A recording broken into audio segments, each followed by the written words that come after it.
para mais uma aula de biologia. O tema da nossa aula é o reino animal, estamos falando sobre os animais. O conteúdo dessa aula é aves. Nós vamos analisar, vamos ver características e a diversidade das aves. O objetivo da aula, então, é identificar a característica e a diversidade das aves. Aqui na imagem nós já podemos identificar uma grande variedade, de aves coloridas, tamanhos e formatos diferentes. Então vamos lá. As características das aves. As aves, elas constituem a classe de animais vertebrados. Olha só, tem algumas características bem aqui marcantes. São tetrápodes, isso quer dizer que tem 4 membros locomotores.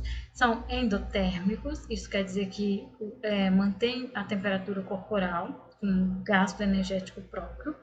São ovíparos, isso quer dizer que põem ovos, e são caracterizadas principalmente por possuírem penas, apêndices locomotores anteriores modificados em asas. Então, os 4 membros locomotores, os 2 anteriores são as asas. Também apresenta bico córneo e ossos pneumáticos, são características das aves. São reconhecidas aproximadamente 9.000 espécies de aves no mundo, mas é aproximadamente. Estima-se que existam outras espécies que ainda não foram identificadas. E as aves, elas conquistaram o meio terrestre de modo muito mais eficiente do que os répteis. Algumas características se destacam nessa conquista. Só para a gente lembrar, já que fizemos essa comparação aqui das aves e dos répteis, nós estamos estudando o reino animal. O filo é o filo Chordata, e aí tem o subfilo Vertebrata, e aí esse subfilo Vertebrata é dividido em 5 classes, que são peixes, anfíbios, répteis, aves e mamíferos. Nós já estudamos peixes, anfíbios e répteis, e agora estamos nas aves, e a próxima é os mamíferos. Então a gente já está indo numa sequência de evolução, tá? Dos peixes para os répteis, peixes, anfíbios, répteis, aves e mamíferos. Então, por isso essa comparação. Por quê? Os peixes são exclusivamente aquáticos.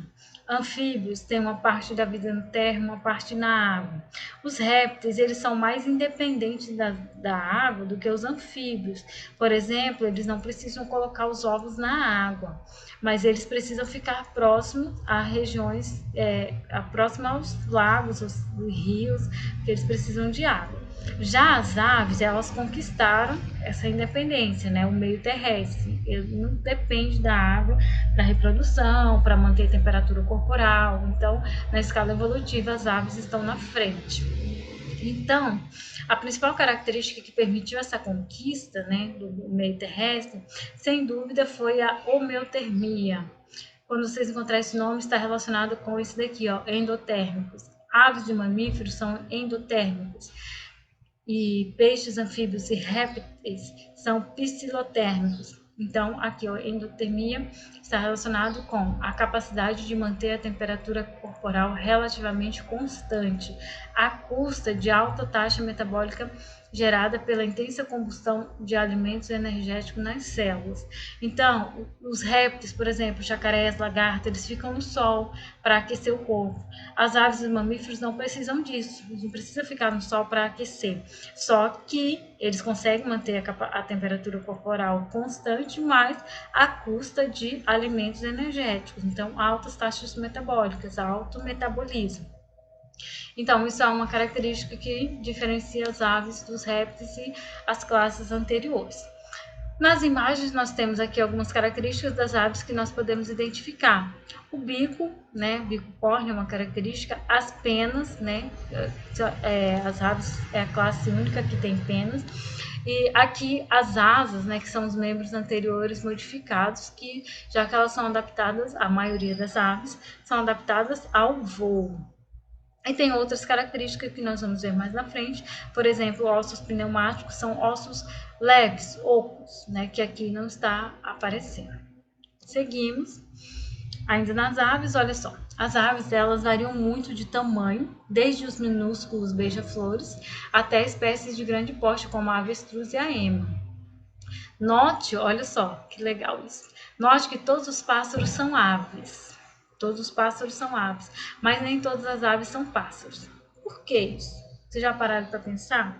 Todos os pássaros são aves, mas nem todas as aves são pássaros. Uma galinha, por exemplo, é uma ave, mas não é um pássaro. Então, fique ligado.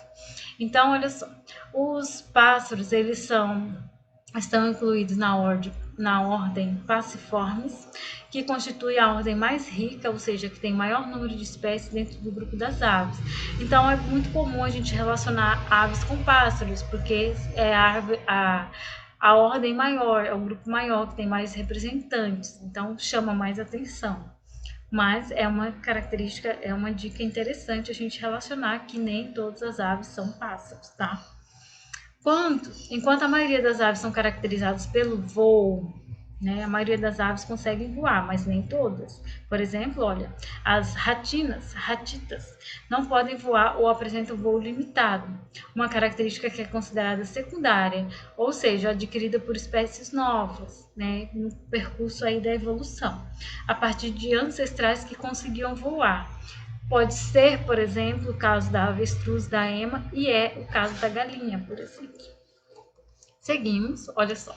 Muitas outras espécies, particularmente as insulares são representadas principalmente pelos pinguins, são aves dos trópicos. Elas também perderam essa habilidade, né? Elas não voam. Os pinguins, né, usam outro meio de locomoção, eles são bons nadadores, mas não voam, tá? Essas espécies não voadoras, incluindo pinguins, avestruz, kiwi e o dodô, que já foi extinto. Elas por não voar, elas são especialmente vulneráveis à extinção. Por quê? Por conta da ação antrópica, né, que é a ação do homem, destruição e fragmentação do habitat, poluição, ou indiretamente pela introdução de plantas ou animais exóticos, né, um predador, por exemplo, dessa ave, né, os mamíferos principalmente, são animais exóticos que podem causar a extinção das aves. Mas por que elas são especialmente vulneráveis à extinção? Elas não conseguem voar, elas não conseguem sair daquela região e ir para outra região. Por exemplo, as aves migratórias, andorinhas, por exemplo, elas conseguem se deslocar, répteis, peixes, né, cardumes, eles vão para outras regiões fazer a reprodução. Essas aves que não voam, elas ficam restritas àquele fragmento. Ocorreu um incêndio, um desmatamento, alguma coisa, elas perdem o lugar de morar. E aí, se elas não encontrar alimento ou elas virarem presa fácil de outros animais, elas vão correr mais risco de ser extintas, porque elas não conseguem fugir dessa situação. Seguimos. Agora vamos analisar a fisiologia, né? A parte de dentro das aves. Vamos falar da circulação primeiro. A circulação das aves é dupla e completa. É uma característica que favorece a homeotermia, que é essa característica das aves de manter a temperatura do corpo. Essa característica está relacionada com a existência de um coração totalmente dividido em 4 cavidades, que são os 2 átrios e os 2 ventrículos. Sendo assim, bem dividido em 4 cavidades, não há mistura do sangue. O sangue oxigenado não se mistura com sangue venoso. Então, isso é uma evolução das aves em relação aos répteis também. Na metade direita do coração, o coração trabalha exclusivamente com sangue pobre em oxigênio, que é um sangue que vem do corpo. Ele vai então ser encaminhado para os pulmões para ser oxigenado, para receber oxigênio. Na metade esquerda, trabalha o sangue rico em oxigênio, que é o sangue que veio do pulmão com oxigênio. E aí, todo momento, o corpo, né, os tecidos estão recebendo oxigênio, está recebendo sangue oxigenado e mantém constante, né, o que garante constante as altas taxas metabólicas, porque o oxigênio é gastado, né, no metabolismo, na respiração, na elevação da temperatura. Então, esse é um fato que está associado à regulação térmica e à sobrevivência das aves em qualquer ambiente, como, por exemplo, os pinguins, que vivem em regiões geladas, extremamente geladas, nos polos, mas ele consegue manter a temperatura dele constante, mas isso graças a essas altas taxas metabólicas. Aqui, olha só, vamos analisar o coração das aves. As 4 cavidades, ó, átrio direito, ventrículo, átrio, ventrículo. Então, eles são bem separados. Aqui na imagem parece que eles estão abertos, mas tem as válvulas que fecham, e aí impede a passagem do sangue. E aí, o que acontece na circulação? A circulação é fechada, completa e dupla. A circulação é fechada por quê? Porque o sangue circula dentro dos vasos sanguíneos, que são as veias e as artérias. É completa porque não ocorre essa mistura. O sangue oxigenado não se mistura com o sangue não oxigenado. Então, é uma circulação completa. E é uma circulação dupla. Por que é uma circulação dupla? Porque o sangue passa 2 vezes pelo coração. Ó, aqui está o corpo, coração e o pulmão. O sangue sai do coração, vai lá para o corpo, passa por todos os tecidos, aí ele vem do corpo. Vem do corpo, passa para o coração. Do coração, ele vai ser mandado lá para o pulmão. Lá ele recebe oxigênio, volta aqui para o coração e depois ele sai para o corpo novamente. Então ele vem, passa no coração, vai no pulmão, volta no coração. Por ele passar 2 vezes no coração, então ele apresenta circulação dupla, certo? E aqui só para a gente lembrar, ó, o coração dos peixes só tinha 2 cavidades, o dos anfíbios tinha 3 cavidades, né? 2 átrios, ó, e 1 ventrículo. O coração dos répteis apresentava 4 cavidades, mas parcialmente divididos, e acabava ocorrendo a mistura do sangue. Já o coração das aves e dos mamíferos, eles apresentam, o coração das aves e mamíferos apresenta as 4 cavidades totalmente bem divididas, e aí impede a mistura do sangue oxigenado com sangue não oxigenado. Seguimos agora a respiração. A respiração, pulmões e sacos aéreos. O sistema respiratório das aves também é constituído para a manutenção da homeotermia. Então, está relacionado com essa manutenção, já que para manter a homeotermia precisa de muito oxigênio. Então, o sistema respiratório também precisa ser eficiente, certo? Então, embora os pulmões sejam pequenos, existem os sacos aéreos, que são ramificações pulmonares, né? São ramificações dos pulmões, que são membranosas, penetram-se entre as vísceras, que são os órgãos internos, e no interior até de ossos longos, e que permite o armazenamento, né? Ó, a constante movimentação de ar dos pulmões para os sacos aéreos, desses e dos sacos aéreos para os pulmões, supre, né? Permite o suprimento renovado de oxigênio para os tecidos e contribui para essas elevadas taxas metabólicas. Então, vamos observar aqui primeiro na imagem de cima. Aqui está o pulmão da ave, e todas essas estruturas aqui são sacos aéreos, que ficam nos espaços entre os órgãos. Agora vamos para de baixo.